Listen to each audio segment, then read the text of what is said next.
তোমাতেই আসক্ত ঈদ স্পেশাল পর্ব লেখক তানিশা সুলতানা। রাত পোহালেই ঈদ, অথচ আদ্রিতার কোনো নতুন ড্রেস কেনা হয়নি। আবরার তাকে নিয়ে শপিংয়ে যায়নি, হয়তো ভুলেই গিয়েছে। তবে আদ্রিতা তো নতুন ড্রেস ছাড়া ঈদ করবেই না, তাই সকাল সকাল তৈরি হয়ে শিয়ামের কক্ষে উপস্থিত হয়েছে। বেচারা শিয়াম বহু কষ্টে ইশারার ফেসবুক আইডি খুঁজে বের করেছে এবং 16খানা মেসেজ সেন্ড করে ফেলেছে। এবার শুধু রিপ্লাইয়ের অপেক্ষা। ইতোমধ্যেই মেসেজ সিন করেছে ইশারা, কিছু একটা টাইপিং করছে। তখনই আগমন ঘটে আদ্রিকার।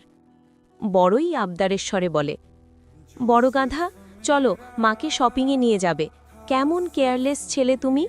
একটা বছরের একটা রোজার ঈদ, অথচ মাকে কিচ্ছু কিনে দিলে না। ছি!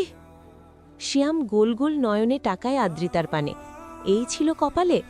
এতদিন না হয় ভয়ে মা বলে ডাকত, তবে মনে মনে ক্রাশি মেনে এসেছে। কিন্তু এখন সেই ক্রাশ নিজেই মা দাবি করছে। এই অবিচার সহ্য করেও শিয়াম এখনো বেঁচে আছে। কি দারুণ নির্লজ্জরে তুই শিয়াম! আদ্রিতা আবার বলে, চলো বাজান, তাড়াতাড়ি চলো। শিয়াম গাল ফুলিয়ে বলে, লাগলে জুতো দিয়ে দুটো বাড়ি মারো, তবুও বাজান টাজান দেখে হার্টফুট। বলতে বলতে নজর পড়ে দরজার পানে। সেখানে আবরার তাসনিন দাঁড়িয়ে আছে, দৃষ্টি তার শিয়ামের পানেই। মুহূর্তেই মুখভঙ্গিমা পরিবর্তন হয়ে যায়। কেবলা হাসি দিয়ে বলে, ঠিকই তো মা, তোমার ছেলে আজকে তোমায় শপিং করিয়ে দেবে আর কালকে পা ধরে সালাম করবে। যাও, তৈরি হয়ে এসো। আদ্রিতা খুশি মনে যাওয়ার উদ্দেশ্যে পেছন ঘুরে এবং দেখতে পায় গঙ্গীর মানবকে। মুখখানা এমন করে রেখেছে যেন হাসলেই ট্যাক্স দিতে হবে। হাতি কোথাকার! মুখ বাঁকায় আদ্রিতা। শিয়ামকে উদ্দেশ্য করে বলে, বাবা শিয়াম, তোমার আব্বুকে বলে দিও বেশি বেশি মধু খেতে, দিনকে দিন করলা হয়ে যাচ্ছে। আবরারও সঙ্গে সঙ্গে বলে, বাবা শিয়াম, তোর মাকে বলে দিস। মধু খাওয়ার অ্যাডভাইস সেই দিয়েছে, খেতে গেলে যেন সিন ক্রিয়েট না করে। আদ্রিতার কান গরম হয়ে ওঠে। কটমট নয়নে আবরারে আনি তাকিয়ে গটগট পায়ে রুম থেকে বেরিয়ে যায়। বেচারা সিয়াম গালে হাত দিয়ে বসে পড়ে। সদ্য হবে হবে করা প্রেমখানা বুঝি আর হবে না। এই তো মেয়েটা রিপ্লাই দিচ্ছে, কিন্তু সিয়াম দিতে পারছে। দুটো অর্গ্যানিক মেহেদি কিনে দেওয়া হয়েছে আদ্রিতাকে, আমান এনে দিয়েছে। পার্লারের মেয়ে ডেকে দিয়েছে আহাদ। 3 ঘন্টা সময় লাগিয়ে 2 হাত ভর্তি করে মেহেদি লাগিয়েছে। ছোটবেলায় মায়ের মুখে শুনেছে, মেহেদির রং যত গাঢ়ে হয় বর তত ভালোবাসে। আবরার তো সর্বক্ষণ জপে যায়, ভালোবাসি না। আজকে সেটারই পরীক্ষা হবে। বেশ অনেকক্ষণ মেহেদি হাতে রাখে।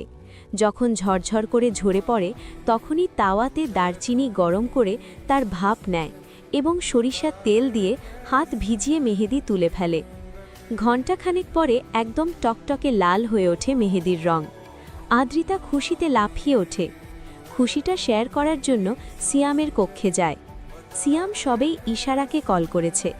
হ্যালো বলবে, তখনই আদ্রিতার কণ্ঠস্বর ভেসে আসে, বাবা দেখো কত লাল হয়েছে, একদম টকটকে।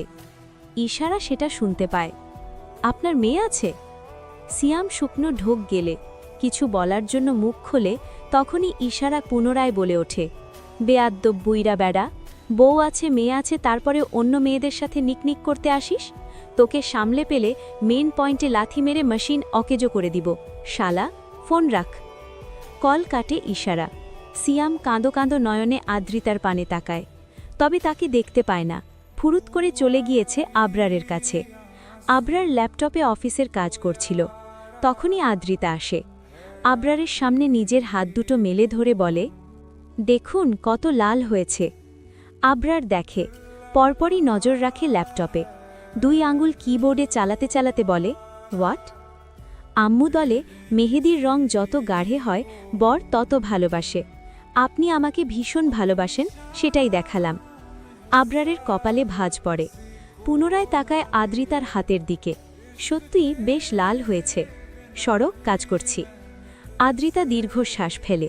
কি ভেবেছিল ভালোবাসে এটা প্রমাণ করতে পারলে মাথায় তুলে রাখবে?